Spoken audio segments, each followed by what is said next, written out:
Vamos ahora a la introducción. Entramos ya en el cuerpo del texto. La introducción debe partir de lo general a lo particular como un embudo. Empezamos dando una introducción general sobre el problema, describimos el estado actual del campo, cuáles son las soluciones existentes que se han encontrado a ese problema, cuál funciona mejor y las áreas de oportunidad para nuevos trabajos. ¿Cuáles son las limitaciones de las soluciones que ya existen? Esto les ayuda a trazar sus objetivos. Cuando ustedes tienen esto muy claro, los problemas de campo, van a trazar un objetivo más claro y que además tenga relevancia. Yo les decía, en el abstract deben vender la relevancia de su trabajo. Esta es una manera de lograrlo. Entender los problemas de campo y contribuir a que mi disciplina avance. ¿Sí? Todos vamos empujando un poquito la piedra y de esa manera va avanzando el campo del conocimiento. Además, verlo de esta manera les permitirá que la información fluya lógicamente y no se vea como cortada o que le falte estructura. La introducción debe ser breve, concisa, sin muchas citas. No es la parte donde necesitan tirar la mayoría de sus citas. Y aquí les doy un consejo que le pasa a mucha gente. La introducción no es una clase de historia de su tema. No tienen que decir, uy, hace 500 años esto se investigó y hacer la línea cronológica del tiempo, etc. No, no es necesario. Basta con que definan el problema y el estado actual del arte. Esto déjenlo para una clase. Pero es una tentación que a veces nos da. Uy, tengo muchísimo material porque conozco la historia del desarrollo del problema desde hace mucho tiempo y quiero ponerla. Eso no tiene un valor en un journal científico. Sirve para una clase, sirve para un libro de texto, pero no para un journal científico. También otra cosa que suele pasar en la introducción es que a veces adelantan cosas que van en otras secciones. A veces les gana la tentación de anticipar sus resultados aquí. No es necesario. Ya en el abstract dijeron brevemente qué encontraron. Aquí están hablando, están introduciendo su trabajo. Limítense a eso. ¿Okay? Lo otro va en otras secciones posteriores. Y en general no tienen que citar mucho en la introducción. También no es la parte donde sus revisores van a ver a quién citaron, porque esto es como una monografía breve del tema. ¿Okay? Si citan, les recomiendo citar reviews. ¿Por qué? Porque un review ya está concentrando múltiples fuentes bibliográficas en una y se entiende que al citar ese review, alguien revisó toda la bibliografía disponible. Entonces los reviews son útiles para la introducción. Después viene la sección de métodos o experimental. Esta es muy importante. Esta es una de las cosas en las que más prestan atención los evaluadores de mi texto. Ustedes saben que la ciencia y la publicación científica se basan sobre el precepto de que un experimento debe ser reproducible. Aquí yo debo aportar la información necesaria para que alguien en otra parte del mundo, en otro momento, pudiera repetir mi experimento. Entonces debe ser completa y responder a estas tres preguntas. ¿Qué fue lo que utilicé? ¿Cómo lo utilicé? Y después, ¿cómo analicé los datos que obtuve? ¿Sí? Es importante que recuerden proporcionar nombres de reactivos, de equipos que hayan utilizado, especialmente en química, en física, donde se utilizan aparatos sumamente sofisticados para hacer mediciones muy precisas. La marca del aparato puede significar una variable en la medición. Entonces se recomienda, especialmente en esas áreas, que proporcionen los nombres tanto de equipos como de reactivos. Es importante también que cumplan con la normatividad establecida en el país donde trabajan al respecto de muchas cuestiones, respeto ambiental, respeto de las especies, etc. Este punto lo incluí hace algunos meses cuando leía una nota de un grupo de investigadores europeos que fue a Colombia, tomó muestras de una especie, la estudiaron y se regresaron a Europa y publicaron muy contentos. Meses después les llegó una demanda del gobierno colombiano porque no tenían un permiso para tomar muestras de esas especies. No se lo esperaban, pero el gobierno colombiano hizo bien. Está haciendo valer las leyes de ese país. No cualquiera puede llegar y tomar especies se parece mucho al tráfico de especies, ¿no? Entonces, procuren conocer la normatividad que aplica al trabajo que ustedes realizan y cumplirla. Identifiquen todos los reactivos y mecanismos utilizados. Si se trata de compuestos propietarios, hay que describirlos más a detalle. Si son compuestos o moléculas fabricadas por algún proveedor, basta con que digan quién las hizo. Presenten un experimento reproducible y aquí no tienen que entrar todavía a discusión. Aquí es la metodología. No digan todavía ni qué encontraron, ni para qué sirve lo que encontraron. Digan cómo. ¿Cómo fue que lo encontré? ¿Okay? Los resultados deben presentarse de una manera lógica y fáctica. ¿A qué me refiero con esto? En la sección de resultados, simple y llanamente deben decir, esto fue lo que encontré. No qué significa, no cómo va a cambiar el devenir de la ciencia, no qué implicaciones tiene, eso va después, en discusiones. Aquí, una descripción fáctica sobre lo que encontraron. ¿Okay? Es como la punta del iceberg. Y a veces cuesta trabajo llegar a este nivel de síntesis, porque a lo mejor tuve más de un resultado. Y esto es muy común. Encontré muchas cosas. Bueno, tienen que saber discernir lo más importante y eso es lo que van a presentar. Un resultado o dos.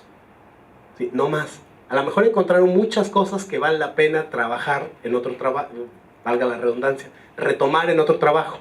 ¿Okay? Vale decirlo, vale que lo digan en la discusión, que digan que hay cosas que se quedaron en el tintero y que se deben seguir manejando. ¿Okay? Pero en resultados, en la sección de resultados, sean fácticos y limítense a aquellos resultados que pueden sustentar mejor. De acuerdo a su propio trabajo, esto es lo que puedo decir con más certeza. Me consta. Lo otro son hipótesis para futuros trabajos. ¿Okay? Pero no las puedo asegurar con el mismo nivel de certeza. Consideraciones a través de las imágenes. No hay una sección específica de imágenes. Imágenes pueden ir en el área metodológica, en los resultados, en la discusión misma. Todas estas pueden llevar imágenes. Pero en general hay ciertas líneas que vale la pena seguir. Número 1, los pies de imagen deben ser claros, en inglés, y estar en texto. ¿Sí? El pie de imagen es esta parte que va aquí abajo. Si yo hice la imagen con algún software para diseño de imágenes y meto ahí el texto en la imagen, este texto no es recuperable por los motores de búsqueda. Tiene que ser texto. Como texto se puede encontrar, se puede buscar en Google y llegar. Pero si lo meten ahí adentro, pues yo lo leo cuando abro la imagen, pero la computadora no tiene esas palabras registradas en sus índices. Entonces, el pie de imagen va abajo y va en texto. Se prefieren generar imágenes en blanco y negro, en escala de grises, siempre que las partes se distingan claramente. Hay que cuidar la resolución, que no estén borrosas. Eso es muy importante. Vean este ejemplo. A pesar de que es una escala de grises, yo puedo ver por lo menos 5 graduaciones diferentes de grises y a lo mejor eso es suficiente para el objetivo que yo persigo. A veces no es suficiente, a veces hay que usar color, se vale. El tema es que, según los estudios, el color distrae mucho. A la hora de ir leyendo, tú estás leyendo tinta negra sobre papel blanco y de repente te brinca el color, ¿no? Entonces causa una disrupción que es mejor manejar en blanco y negro. Además de que para la gente que produce esto en papel, pues obviamente es más costoso y a veces se incurre en gastos adicionales por el color. ¿Okay? Es recomendable mantener las imágenes simples, ¿sí? Si toda la información no puede ser representada en un solo gráfico, hagan 2 gráficos. ¿Sí? A veces saturamos muchísimo un solo gráfico y una vez más es inteligible solo para nosotros. Alguien más que la vea no sabe cómo interpretarla. Mejor hacer 2 o 3 imágenes que muestren una progresión que tratar de ponerlo todo aglutinado en una sola. Las tablas. Estas deben tener un encabezado, un título, claro y conciso. ¿Sí? Estar numeradas, obviamente. Tener categorías en las que se divida claramente los datos que estoy presentando. Dejar un espacio suficiente entre las columnas, espacioso, no lo aprieten. Usar un tamaño de fuente legible y proveer las unidades que están midiendo en cada caso. ¿Okay? Ahora sí, llegamos a la parte final de mi artículo, la discusión y las conclusiones. En estas, ustedes deben resumir sus hallazgos clave y vincularlos con el objetivo que inicialmente trazaron. ¿Lo cumplí? ¿No lo cumplí? En general sí lo cumplen, aunque su experimento muestre otra cosa diferente a la hipótesis, ustedes cumplieron siguiendo todo el proceso y llegando a una conclusión. Es importante interpretar los resultados, compararlos con otros resultados previamente publicados. Aquí se vale decir, mi estudio difiere de otros trabajos en esto. Yo encontré esto que nadie más encontró. Quizá los demás encontraron algo distinto, yo llegué a este resultado. Y aquí sí se vale, aquí es donde ustedes pueden decir, bueno, hubo otras cosas que encontré en el camino y voy a seguir trabajándolas en posteriores artículos. Eso va hasta acá. ¿Sí? Aquí sí ya podemos abrir otra vez el embudo hacia afuera. Mencionar resultados inconclusos que pueden servir como fuente para que ustedes mismos o alguien más desarrolle futuros trabajos. De hecho, también les puedo recomendar la sección de discusión y conclusiones de los artículos para que ustedes mismos saquen fuente de inspiración para sus trabajos. Van a ver allí muchas veces que los autores dicen, encontramos hasta aquí, nos faltó esto. Ustedes pueden ser quien complete el trabajo que alguien más ya anduvo. ¿Okay? Y bueno, cuando todo esto está terminado, hay que darle una primera leída a todo el cuerpo y vincular las ideas, corroborar que fluye lógicamente. Vean, aquí están las partes que fuimos viendo. La introducción, con sus antecedentes, estado del arte, sus problemas y los objetivos. ¿Okay?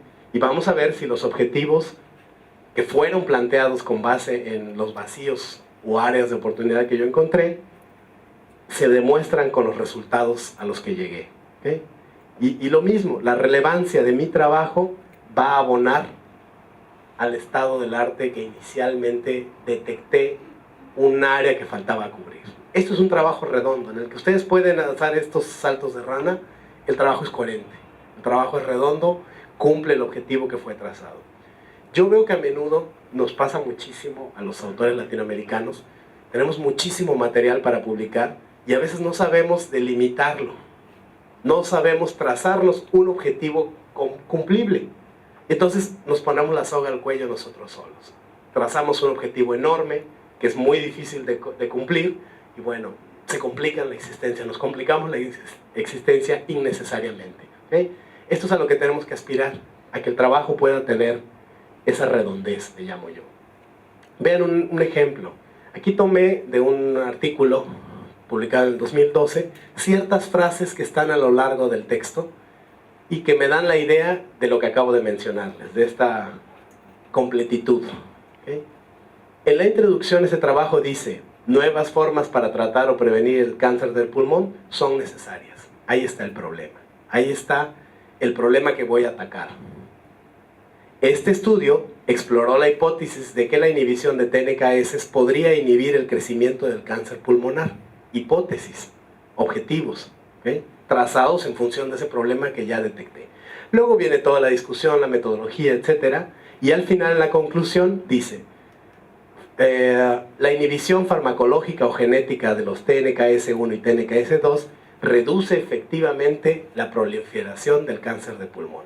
Vean cómo esto está encadenado visiblemente con los objetivos que inicialmente planteé.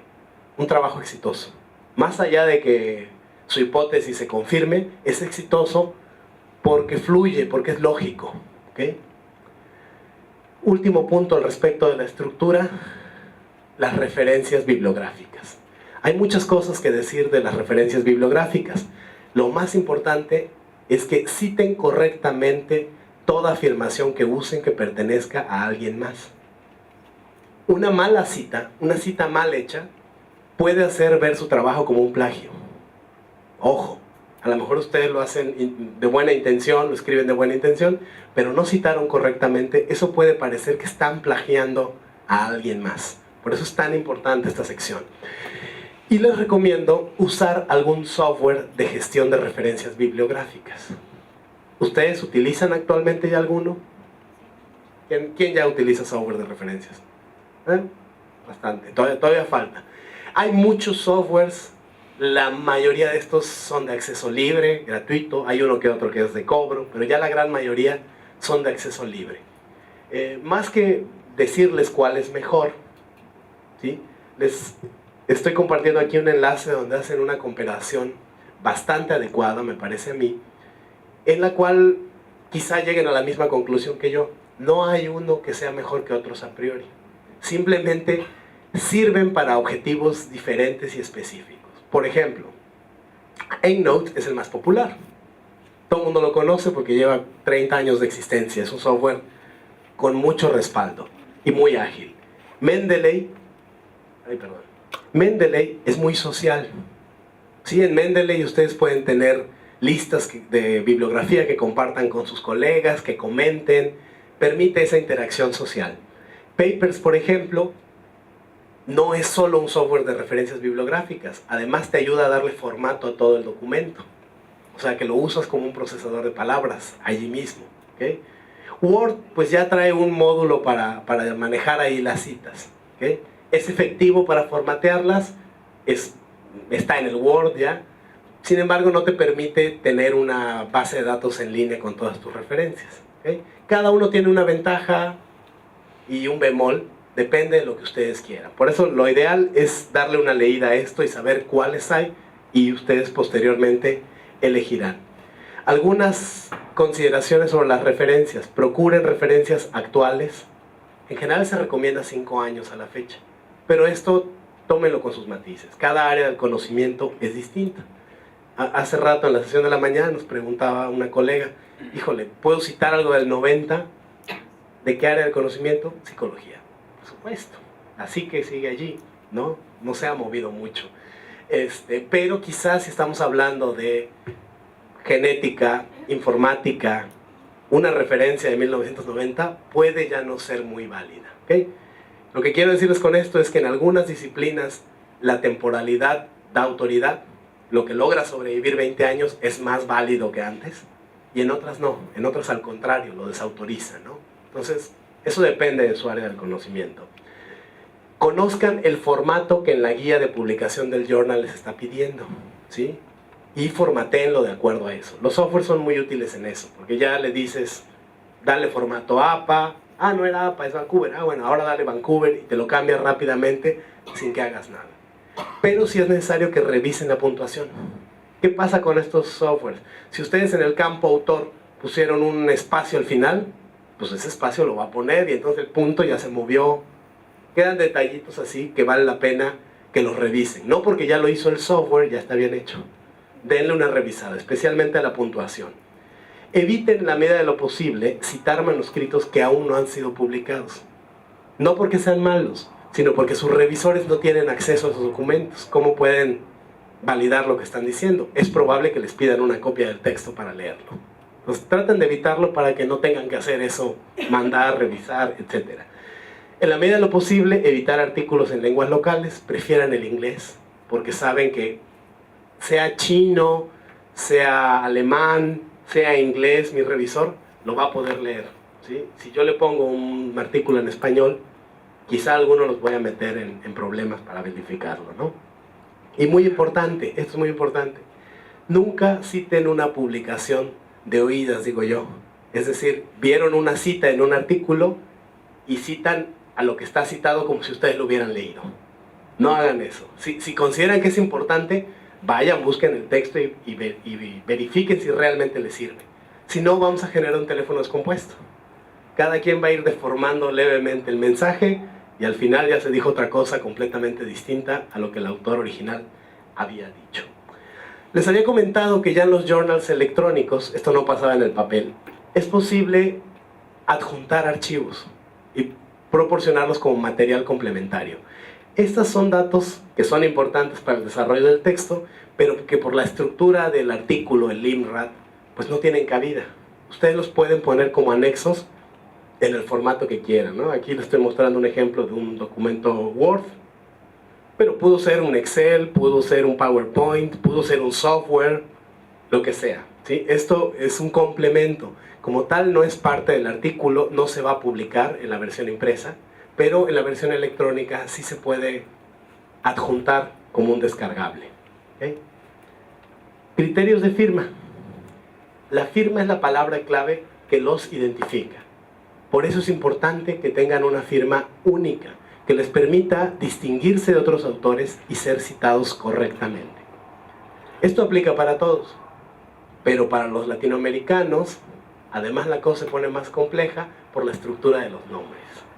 En el mundo sajón, para este tipo de cosas hay first name y last name. That's it. Entonces a veces tenemos que caber en eso, ¿no? En Brasil tienen un orden distinto a los apellidos de como el que tenemos acá. Entonces se vuelve medio complicado. Consideraciones y recomendaciones. La primera y más importante, firmen siempre igual. Si ya decidieron una grafía de su nombre y la usaron, esa es la que van a usar. No la cambien.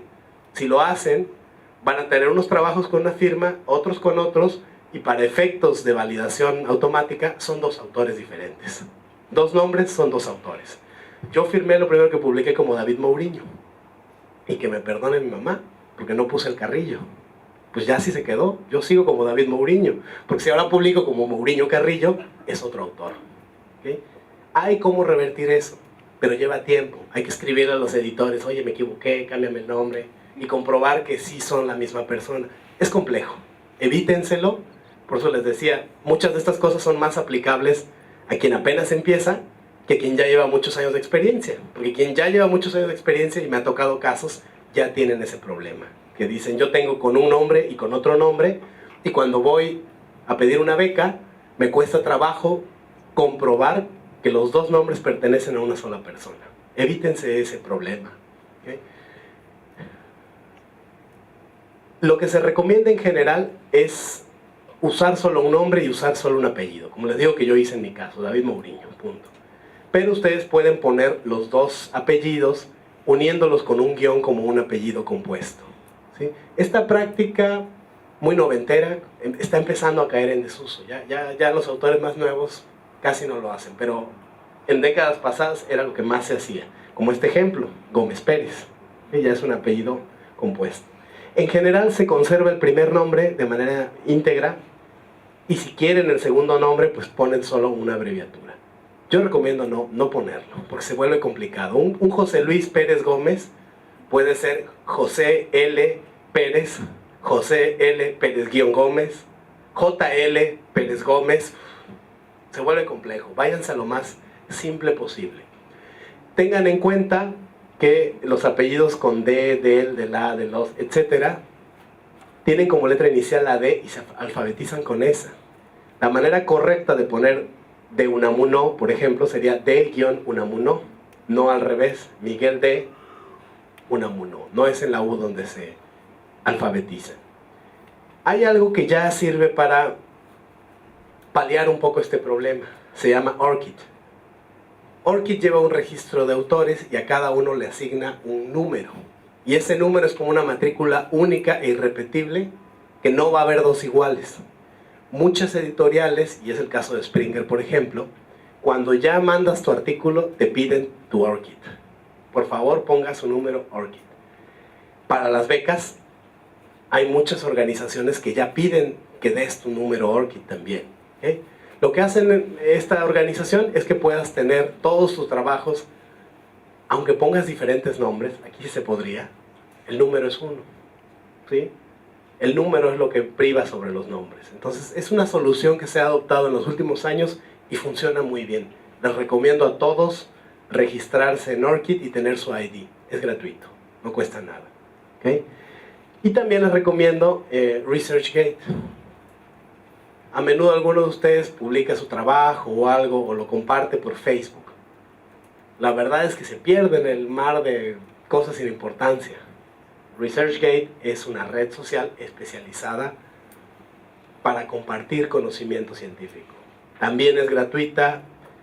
Les pide únicamente que tengan un correo institucional. No cualquiera puede registrarse con un Hotmail. Tienen que estar asociados a alguna institución. Y es sumamente útil. Pueden encontrar colegas con los cuales trabajar, árbitros para sus trabajos, enterarse de congresos, etc. ¿Alguno de ustedes ya tiene ORCID actualmente? 1, 2, 3, 4, son todavía pocos. Les recomiendo muchísimo que creen su ORCID para que ya eviten la ambigüedad en sus nombres. ResearchGate. ¿Quién tiene ResearchGate? Es un poco más popular el ResearchGate. ¿Okay? Los dos son herramientas que consideraría esenciales, útiles. ¿Okay? El siguiente módulo, la siguiente unidad, la titulo Escritura Efectiva y trata de algunos consejos muy breves, muy prácticos para que mejoren sus habilidades para expresarse en un inglés científico. La idea es que sus textos puedan ser altamente legibles. ¿A qué me refiero con esto? A que los lectores que se enfrenten a ellos puedan entenderlos a la primera vez. No tengan que leer 2 o 3 veces, no tengan que leer despacio, sino que el texto per se sea asequible. Esto depende de que el texto esté escrito de una manera lógica y simple, evidentemente. En español tendemos mucho a usar frases larguísimas, que tienen frases subordinadas dentro de ellas, y es un error muy común de los autores latinoamericanos que cuando se traducen al inglés se hacen unos batidillos horribles. Esto está muy bien cuando ustedes escriben una novela o escriben poesía, pero cuando escriben comunicación científica es un horror. Deberíamos ser claros, precisos y altamente entendibles. Vean este ejemplo de frase. The largest company, a Mexican corporation founded in 1916 outside of Puebla by Miguel Hernández, was considered to be a model in the development of modern employee conditions by economists. ¿Cuál es el sujeto? Se vuelve complicado, ¿no? Encontrar el sujeto. Además de que cuando termina una frase tan larga, esta tiene 30 palabras, ya no recuerdo en qué empezaba. La idea es que ustedes utilicen frases cortas y en cada frase enumeren una sola idea. En español tendemos más a usar el punto y coma y la coma para separar frases que en inglés. En inglés el punto manda. Termino una frase, punto. Empiezo otra, punto. Y esto es un poco lo que ustedes deben hacer. Usar frases cortas y delimitarlas bien. Vean esta segunda redacción del mismo texto. Economists consider the largest company to be a model in the development of modern employee conditions. Punto. El sujeto son los economistas y es claro. This company was a Mexican corporation founded in 1916 outside of Puebla by Miguel Hernández. Es mucho más claro entender de esta manera que de la forma anterior. ¿Okay? Procuren, cuando vayan a escribir en inglés, segmentar sus frases de tal suerte que en cada oración quede una idea, una frase. Esa debe ser la consigna. Vean, aquí estamos hablando de 2 frases de 16 palabras, con un sujeto fácilmente identificable, una acción sencilla. A eso es a lo que debemos aspirar cuando escribimos un paper científico. Esto hace que sea más fácil de entender nuestro trabajo. Y la otra recomendación es utilizar voz activa en lugar de pasiva cuando escriban sus trabajos. La voz activa es simple, es directa, es clara, es fácil de leer. Vean esta oración en 2 versiones. En voz pasiva sería: los mecanismos reguladores del crecimiento del tumor fueron investigados. Hay algo que nos oculta de la voz pasiva. ¿Quién hizo la investigación? Simplemente fueron investigados. No, esta manera de redactar se recomendaba hace 40 años. Desde hace varias décadas ya se tacha la voz pasiva cuando se trata de hablar de nuestras investigaciones. En activa esto sería: investigamos los mecanismos de regulación de crecimiento del tumor. Claramente somos nosotros, el grupo de autores que está publicando este trabajo. ¿Okay? No lo digo yo, lo dice American Chemical Society, American Psychological Association, etc. Usar la voz activa implica menos palabras y un estilo más directo. ¿Okay? Quizá mi recomendación en este tenor sea que ustedes pueden utilizar la voz pasiva, por ejemplo, en antecedentes, cuando están hablando de lo que se ha investigado antes de su trabajo. Pero cuando hablan de su sección metodológica, cuando hablan de sus conclusiones, de sus resultados, hay que usar la voz pasiva. Somos nosotros, los investigadores, los que logramos este resultado. ¿Okay? Sí, dígame. Muchas veces le decimos, bueno, lo vamos a usar nosotros o yo dentro de la redacción. Hay que eliminar repeticiones innecesarias, sin duda. ¿Okay? Pero es válido usar, es imposible escribir sin el yo y sin el nosotros. Y otra cosa, ciertamente en el estilo de hace algunas décadas se escondía un poco el autor, como que el estilo se trataba de planchar, digo yo, de tal suerte que no se notara ni quién lo escribió. Hoy en día la tendencia es distinta.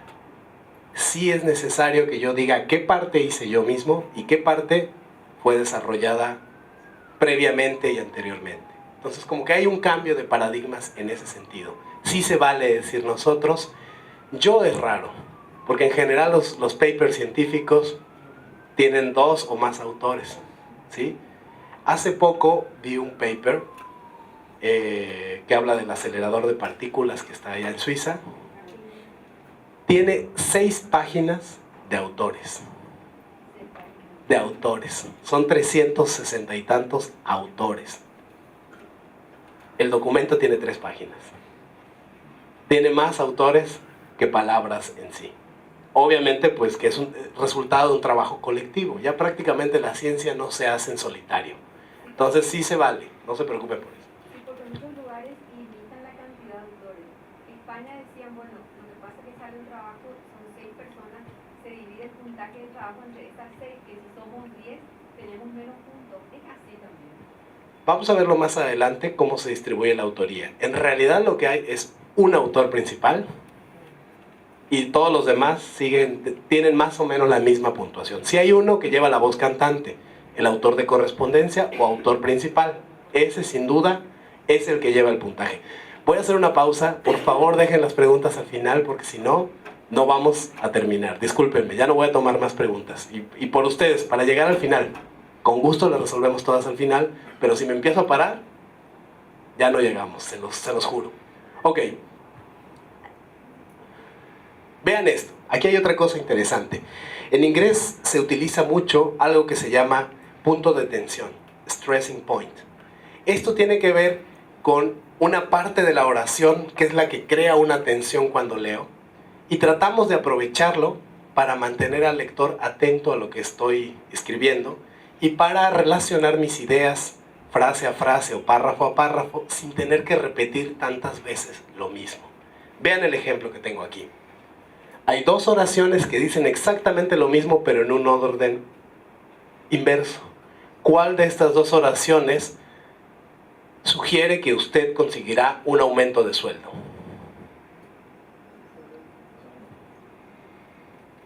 La 2, ¿no?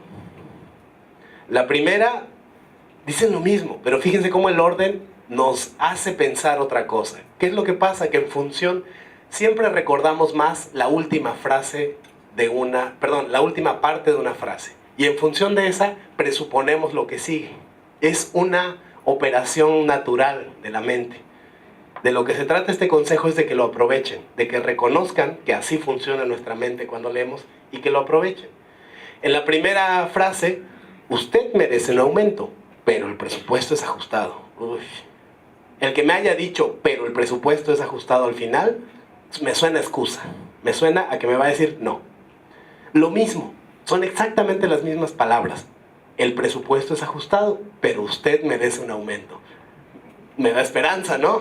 A pesar de todos los problemas, lo merezco y eso me hace pensar que lo voy a tener. En ambos casos es el mismo mecanismo. Con base en la última frase, yo presupongo lo que sigue. Eso es muy natural al momento de leer. Aprovechenlo. ¿Okay? Esta es lo que llamamos la posición de tensión. La parte final de la oración. ¿Okay? Y esto lo pueden utilizar para introducir el tema de una oración después de la otra. Vean ahora cómo se completa. El presupuesto es ajustado, pero tú mereces un aumento. Tu salario se incrementará al principio del siguiente año. Noten, pura alegría, ¿verdad? Noten que ya en la segunda frase ya no tuve que repetir de lo que estaba hablando. Ya sé que estoy hablando del aumento. Si yo lo hubiera puesto al principio, quizá acá tendría que volver a repetir otra vez del aumento para que se sepa que estoy hablando de eso. Pero gracias a que aproveché la oración de tensión para introducir el siguiente tema, queda dicho. ¿Okay? Gracias a esa operación mental que les comento. En automático presuponemos lo que sigue. Es muy natural hacer eso cuando leemos. Es más, lo hacemos tan rápido que no nos damos cuenta. ¿Okay? Utilicen eso. ¿Sí? Vean cómo esta tensión, mereces el aumento, me hace presuponer que a continuación se va a hablar de esto. Esto en inglés es muy natural. Bueno, natural entre comillas. No es que nazcan sabiendo esto.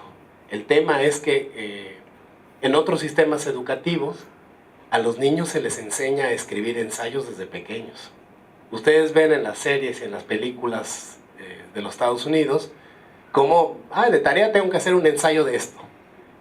¿Cuándo fue la primera vez que ustedes les pidieron hacer un ensayo? Con suerte, en el colegio, en el bachillerato, ya hasta el final.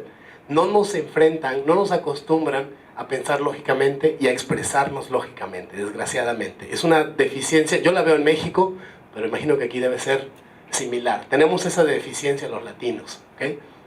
Esto no se aprende con la teoría. El que yo se los diga no es suficiente para que ustedes lo pongan en práctica. Hay que ejercitarse, hay que escribir. Es la única manera en la que van a interiorizar esto y lo van a aprender. Les comenté al principio que después de este curso hay cursos virtuales que ustedes pueden seguir. Les voy a dejar los enlaces y aquí hay uno de ellos. Justamente aquí hay una serie de ejercicios y videos que les hablan de esto y les dan ejercicios para que ustedes mismos lo desarrollen. Es una habilidad que deben adquirir y una vez que la tengan va a ser nato escribir así. Les va a ayudar a que sea más fluido su texto. Piensen en este diagrama. Como les decía, cada frase una idea. Hay muchas definiciones de lo que es oración.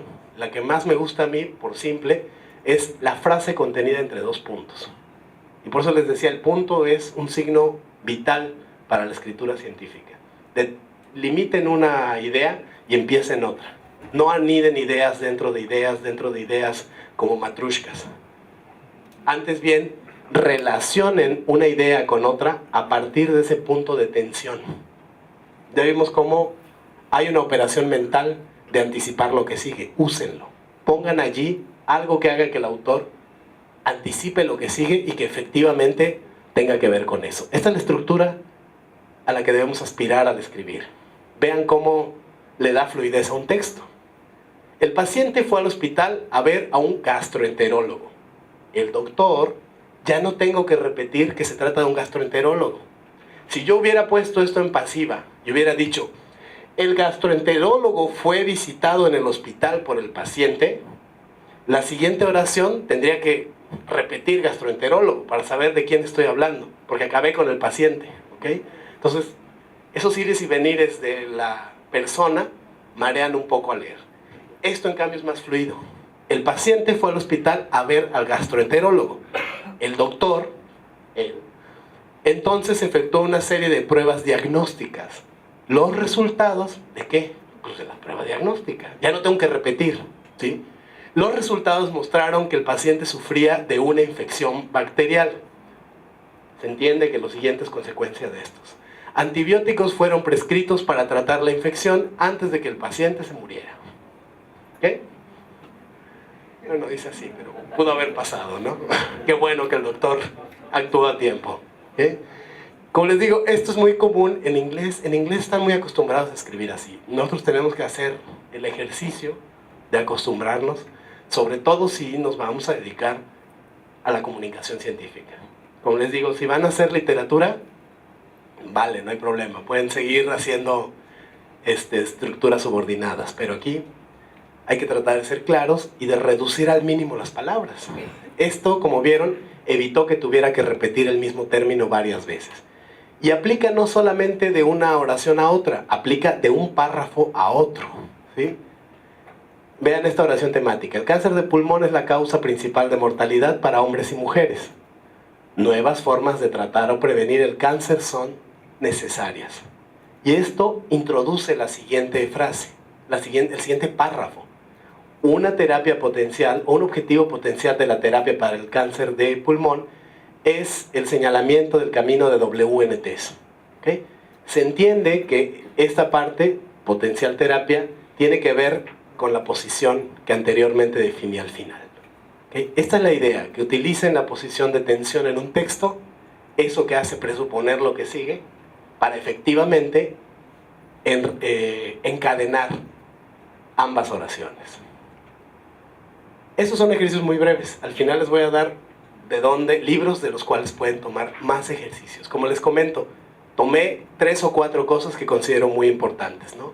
Aprender a poner una oración por frase y a vincular las diferentes frases, porque veo que es lo que más nos falla como latinos. ¿Okay? Vamos ahora a pasar a las cartas de presentación. Ustedes saben que en general los journals científicos manejan un sistema de arbitraje o de revisión por pares. De lo que se trata es que alguien, mi par, mi colega en otra parte del mundo, que es quien investiga lo mismo que yo, me lea y me evalúe para ver si estoy bien en el mecanismo que planteo. ¿Okay? Y normalmente el mecanismo que se utiliza es de doble ciego o ciego simple.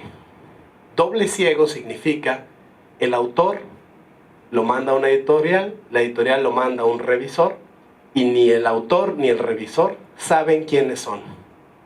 ¿Sí? El anonimato busca hacer más objetiva la evaluación. ¿Okay? Si yo supiera que este es mi colega, mi compadre, está bien. O lo contrario, me cae muy mal, es mi competidor, lo voy a bloquear. Entonces, el sistema doble ciego tiene ese fin, tratar de hacer más objetivo el proceso. Y bueno, todo el tema lo manejan los editores en el medio. Los editores reciben un montón de artículos y de cartas, y bueno, tengan en cuenta que esos editores, que son los que están mediando esa comunicación, son gente muy ocupada. ¿Por qué les digo esto?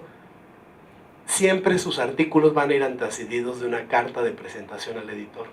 Esa carta es más importante de lo que parece. Esa carta debe ser precisa, bien escrita, para que el editor tome interés en su artículo y realmente inicie todo el proceso de arbitraje. Si la carta está mal, puede ser que ni siquiera lean su artículo. Por eso es tan importante. Esta carta de presentación debe dar una primera impresión de su trabajo. Ya decíamos que el resumen es lo primero que el lector lee de mi trabajo. Bueno, pues la carta de presentación es lo primero que el editor lee de mi trabajo. Y hay ciertas cosas que este editor sabe de mí a partir de la carta. Primero, qué tan importante es el trabajo que estoy presentando. ¿Sí? Desde allí debo vender nuevamente la importancia de mi trabajo. Y él va a buscar si los lectores de su revista pueden estar interesados o no en el documento. Eso es lo que él va a estar buscando. Implícitamente también va a revisar su nivel de inglés. Si la carta está escrita con un inglés Tarzán, yo querer publicar su journal, pues es probable que no pase a leer el trabajo, ¿no? Entonces, vean lo importante que puede ser esta carta de presentación. Aquí hay un ejemplo de una buena carta de presentación. Primer punto, se dirige de manera personal y directa al editor. No estoy hablando a quien corresponda. Yo sé quién es el editor porque ya lo leí, ya lo busqué y le escribo directamente a él. Segundo punto, dice claramente el título del manuscrito. ¿Okay? Usted va a encontrar nuestro manuscrito titulado y dice de qué tipo de publicación se trata. ¿Se acuerdan que les platiqué que había 5 tipos principales? Conference proceedings, las comunicaciones, etc. Desde ahí ya le da información muy precisa al editor que tiene que ir revisando estas cosas. Después, los siguientes párrafos son básicamente su resumen. Quizá una segunda redacción de su resumen. Lo que vimos, los antecedentes, la metodología y los resultados. Están aquí planteados en 2 párrafos, pero básicamente es lo mismo que el abstract. Y al final, ustedes le dicen al editor por qué debería publicarlos. Consideramos que los lectores de su journal, llamado en este caso Neurogenetics, pueden estar muy interesados en el trabajo que realizamos por A, B, C. Ustedes venden la relevancia de su trabajo para los lectores de la revista. Y por último, recomiendan revisores. Recomiendan quiénes son esos pares que podrían leerlo. Ahorita vamos a ir más a fondo sobre los pares, pero es importante incluir estas declaraciones. Y otros tantos guiños que ustedes, estos son tips muy importantes, guiños que pueden ayudar a que el editor los comprenda mejor. Hay que decir que su trabajo es original y que no ha sido publicado antes. Si no es el caso, hay que decirlo. Si parte de mi trabajo yo ya la presenté en un congreso internacional de mi materia, se vale, pero aquí tengo que decirlo. Este trabajo es la ampliación de una conferencia presentada en ABCD, ¿ok? Hay que mencionarlo. Es importante, aunque se presupone de entrada, que no está siendo revisado por otra revista. Jamás de los jamases manden un manuscrito a 2 o más revistas al mismo tiempo. Alguien puede decir ingenuamente, bueno, pues incremento mis chances de ser publicado, lo mando a 6 y a ver cuál pega, ¿no? Pues si pega en 2, van a estar en un severo problema, porque van a ser acusados de autoplagio. Uno no puede publicar el mismo artículo en 2 journals. Esto es considerado autoplagio. Entonces no lo hagan, mándenlo a uno, sigan el proceso y si no pega, bueno, entonces lo pueden mandar a otro, pero no simultáneamente. ¿Okay? Entonces es importante mencionar que no ha sido enviado a otras revistas. Esto es muy importante también, lo de los autores, ya estamos empezando en esa parte. Los autores deben ponerse de acuerdo antes de mandar esto en quién va a ser el autor principal. Un editor no quiere un conflicto, no quiere que 5 de nosotros mandamos un artículo y el autor principal o de correspondencia es fulanito y luego resulta que se pelearon. Pasa. No, ese no era, quítelo. El editor no quiere ese problema. Entonces lo van a espantar. Lo que ustedes deben decir es, ya nos pusimos de acuerdo. Todos los autores están de acuerdo con el rol que nos toca jugar. Estamos de acuerdo en que fulanito de tal es el autor de correspondencia, que va a ser el principal. Ese es el que tiene más puntaje, ciertamente. Los demás tienen el mismo puntaje todos. Pero hay uno que sí, efectivamente tiene más. Y tienen que decir que todos están de acuerdo en publicar en esa revista. ¿Qué es lo que pasa? Que un editor recibe un trabajo y después uno de los autores le puede reclamar, es que yo no quería publicar en tu revista, yo quería publicar en otra. ¿No? Esos problemas los tienen que resolver antes, ¿sí? En general no tienen por qué ser un problema si lo acuerdan, pero si nunca lo platican y alguien por iniciativa propia manda el trabajo y no habían quedado en que él fuera el autor de correspondencia y no habían quedado en esa revista, puede haber problemas. Por eso es importante que los autores se pongan de acuerdo. Deben declarar que no hay conflictos de interés. Les platicaba yo al principio, muchas editoriales, muchos journals te piden además un formato de declaración de no conflictos de interés. ¿Okay? Hay que llenarlo si es el caso, si no basta con decirlo en la carta. Deben hacer explícitas sus fuentes de financiamiento. Si hay becas, si hay apoyos de un gobierno, de una empresa, etcétera, de un filántropo, se vale, pero hay que decirlo. Hay que decirlo para que no después sea mal visto. Dice el adagio, no hagan cosas buenas que parecen malas. ¿Okay? Y aquí me falta una R, perdonen. Las contribuciones de autoría, ¿sí? Reconocer a los autores que realmente trabajaron en eso y no poner autores de más. Ahorita vamos a volver sobre eso.